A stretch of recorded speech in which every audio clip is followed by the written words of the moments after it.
Origins of a hustler. How Jordan Belfort was built.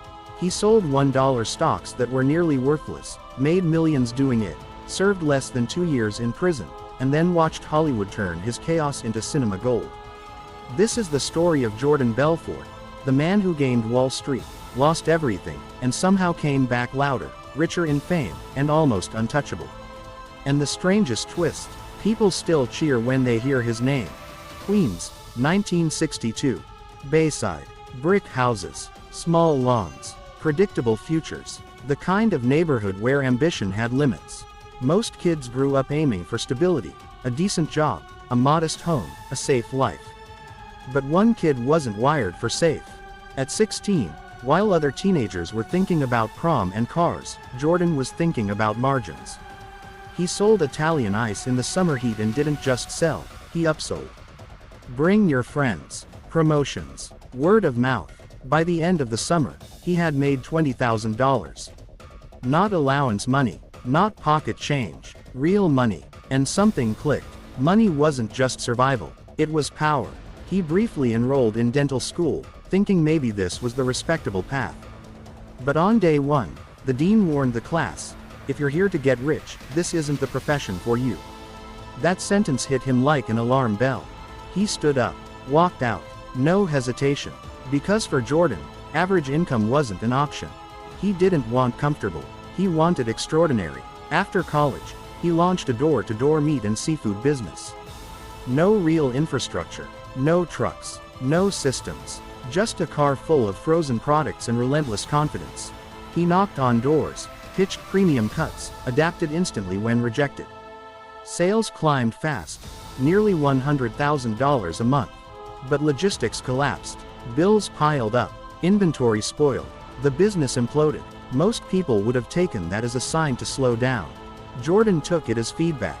The product didn't matter, the persuasion did. That realization changed the trajectory of his life. Then came Wall Street. He landed an entry-level job at L.F. Rothschild in the roaring 1980s, an era fueled by ego, excess, and adrenaline. Expensive suits, bigger commissions, bigger appetites. He studied everything. Tone of voice, pacing, urgency, objection handling. He wasn't just learning finance. He was reverse engineering human behavior. Then October 1987 hit. Black Monday. The market collapsed. Phones stopped ringing. Careers evaporated overnight. Jordan was fired. But here's what separated him. Where others saw disaster, he saw a loophole. He discovered penny stocks. Obscure, lightly regulated, ignored by major firms. High risk, high commissions, 50% cuts. The same pitch could now make 10 times the money. So he picked up the phone. And he didn't sell numbers. He sold possibility. Ground floor opportunity. Pre-IPO. Wall Street hasn't caught on yet. 10 times your investment. He understood something fundamental. People don't buy logic. They buy hope. And hope is easy to inflate. In 1989, he partnered with Danny Porish. Together, they founded Stratton Oakmont. The name sounded like legacy, like prestige, like generational wealth. In reality, it was a high-pressure boiler room in a strip mall filled with hungry, aggressive young men who barely understood the stocks they were selling. But they understood pressure. Jordan trained them in relentless persuasion. Push through hesitation. Control the conversation. Never let silence grow. Close hard. Close fast. Phones rang non-stop. Deals closed every minute. The room buzzed like a casino. And the model was simple. Buy cheap shares. Hype them relentlessly. Drive the price up. Sell at the peak. Let it crash. Investors, retirees, veterans, small business owners, bought in at inflated prices believing they were getting insider access to the next big thing. By the time reality caught up, Stratton had already exited. It was called pump and dump. At Stratton, it was just another day. Money poured in, millions, then tens of millions. Jordan became a symbol of excess.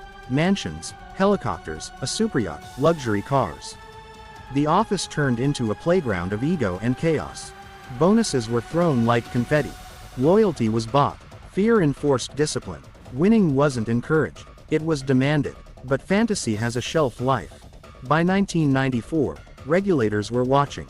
The SEC flagged suspicious filings.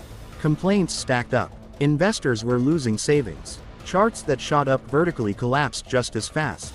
Behind the scenes, money flowed offshore through shell accounts. The operation became more complex and more fragile. Inside the company, cracks formed. Substance abuse escalated. Fights broke out. Paranoia grew. Success had turned from thrill to dependency. Jordan's personal life unraveled too. Reckless behavior intensified. In 1996, during a violent storm in the Mediterranean, he insisted on sailing his yacht despite warnings. The vessel nearly sank. It felt symbolic. Invincibility meeting reality. Meanwhile, the FBI was building a case. Wire transfers traced. Sales scripts analyzed. Conversations recorded. Insiders flipped. Then in October 1996, federal agents raided Stratton Oakmont. Computers seized. Files boxed. The noise stopped. The empire had collapsed. By 1998, Jordan Belfort faced decades in federal prison. Wire fraud. Securities fraud. Money laundering. The charges stacked high, so he did what he always did. He negotiated. He cooperated. Testified. Wore a wire. Many former colleagues were convicted. He received 22 months in a minimum security facility. Less than 2 years. In prison, he began writing. Encouraged by fellow inmate Tommy Chong, he documented everything: the rise, the chaos, the excess. In 2007, he published The Wolf of Wall Street. It wasn't an apology, it was a spectacle. Then in 2013, Martin Scorsese and Leonardo DiCaprio brought it to the big screen in The Wolf of Wall Street. The film became a global phenomenon. Audiences laughed. They quoted lines. They admired the lifestyle. The same man who once sold illusions was now selling inspiration. But the retirees who lost their savings didn't get a movie deal. A teacher who invested her retirement didn't get a standing ovation. A family who bet everything on a sure thing didn't get closure. The court ordered $110 million in restitution. Only a fraction has been repaid. Today, Belfort travels the world as a motivational speaker. He teaches persuasion. He teaches sales psychology. He teaches ambition. He turned collapse into branding. He turned fraud into fame. And maybe that's the most unsettling part of this story. Not that he was greedy, but that we turned him into a legend. Because this isn't just a story about one man.